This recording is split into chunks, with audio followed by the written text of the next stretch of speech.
Halo saudara dimanapun Anda berada, Anda sedang menyaksikan Live Tribun News Update bersama saya Sandi Juanita. Sekretaris Jenderal PDIP Hasto Kristianto menyatakan bahwa partai berlambang kepala banteng moncong putih tersebut akan mendukung kebijakan efisiensi anggaran yang diinstruksikan oleh Presiden RI Prabowo Subianto. Hal itu disampaikan oleh Hasto saat ditemui di Sekolah Partai Lenteng Agung, Jakarta Selatan pada Rabu 12 Februari 2025.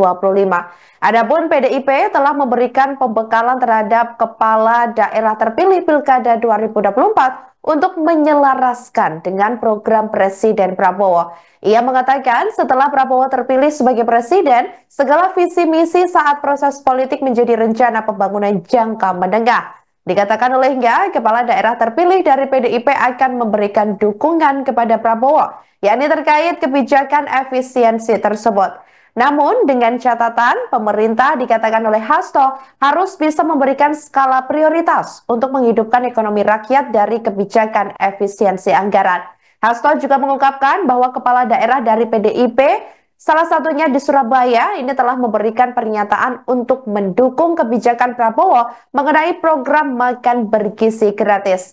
Menurut Hasto, dalam pembekalan ini PDIP memberikan petunjuk supaya kepala daerah dari partainya tidak memikirkan anggaran dalam membangun wilayah. Pasalnya, para pendiri bangsa tak pernah memikirkan urusan anggaran dalam membebaskan Irian Barat sampai membantu negara di Asia Afrika dalam memerdekakan diri.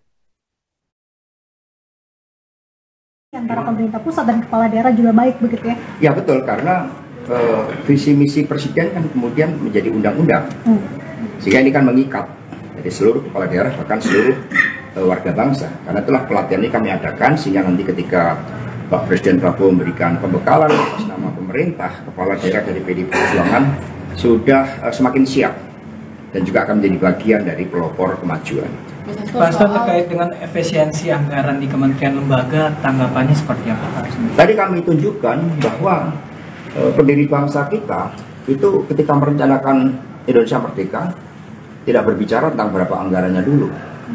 Ketika membebaskan Irian Barat, ketika kita membantu negara-negara Asia Afrika untuk merdeka, kita nggak berbicara anggaran dulu, kita berbicara suatu ide-ide besar tentang bagaimana Indonesia itu bisa berdaulat, berdikari dan berkebudayaan dengan cara-cara kita.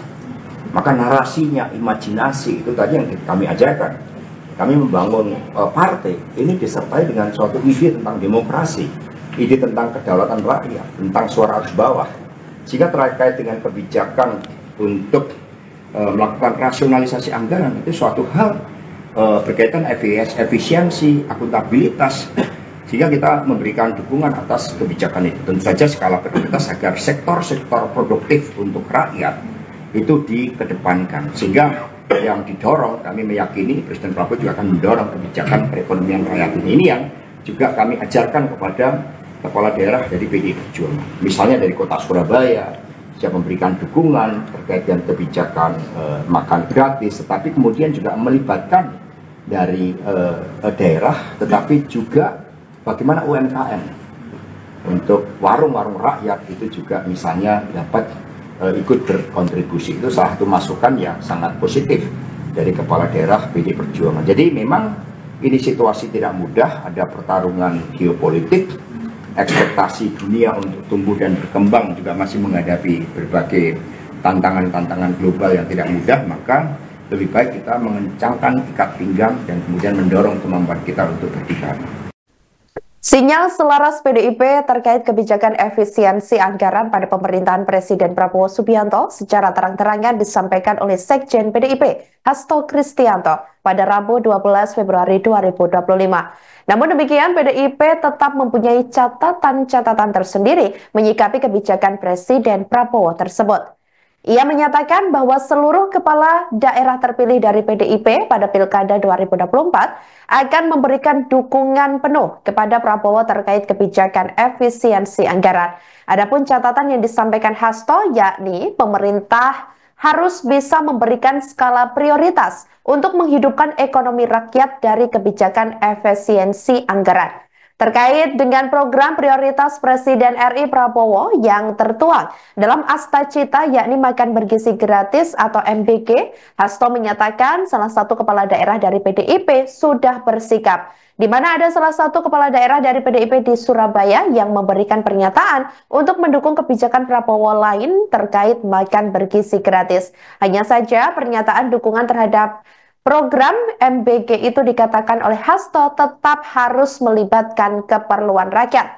Dalam hal ini yang dimaksud yakni melibatkan usaha mikro kecil menengah atau UMKM di daerah agar para pelaku usaha bisa turut memiliki kontribusi. Hasto mengatakan kondisi geopolitik dunia memang turut berdampak pada perekonomian Indonesia. Ia pun mengatakan upaya untuk mengencangkan ikat pinggang atau efisiensi anggaran dan meningkatkan ekonomi di dalam negeri perlu dilakukan. Kebijakan efisiensi ini menurutnya gimana? Ya, efisiensi kan dulu juga dilakukan rasionalisasi ketika kita menghadapi masa krisis Bu Mega. Bahkan kebijakan defisit itu juga kemudian pada masa krisis itu diperlonggar. Tapi kemudian kita melakukan langkah-langkah konsolidasi fiskal, mendorong pergerakan ekonomi rakyat. Dari pengalaman best practices dari Pak Abdullah Asfar Anas tadi kan, beliau Banyuwangi itu maju karena juga dalam keterbatasan anggaran. Di situ justru menantang suatu inovasi dari kita. Tetapi yang sektor-sektor produktif untuk rakyat itu justru harus ditumbuh kembangkan di dalam alokasi anggaran itu. Mas, ini juga soal efisiensi anggaran ini banyak yang bilang kita harus belajar pada Vietnam gitu, yang mana mereka mengurangi jumlah kementerian gitu, tapi kan sementara sekarang itu kementeriannya tampak gemuk nih. Mungkin ada saran dari PDIP, apakah Pak Prabowo perlu mempertimbangkan hal di Vietnam tersebut gitu? Ya, kami mendengar bahwa Presiden Prabowo juga melakukan kajian-kajian secara dinamis. Bagaimana kebijakan nasional itu juga diselaraskan dengan tantangan-tantangan global. Nah, beliau juga melakukan diplomasi internasional yang sangat baik, sehingga saat ini pun termasuk di DPR itu juga melakukan kajian-kajian terkait dengan rasionalisasi anggaran, termasuk bagaimana proyek-proyek strategis nasional itu untuk dilihat kembali, tetapi tanpa dengan tetap memprioritaskan pada tujuan bernegara kita. Jadi kita percayakan dulu DPR melalui fungsi anggaran, legislasi, itu juga akan melakukan kajian-kajian. Itu yang saya dapatkan laporan dari Pak Said Abdullah, agar terkait dengan efisiensi anggaran itu kepentingan rakyatlah yang justru harusnya dikedepankan. Maka kan kemudian muncul larangan untuk pemborosan anggaran. Itu yang kita lihat dalam perspektif yang positif. Download Tribun X sekarang, menghadirkan lokal menjadi Indonesia.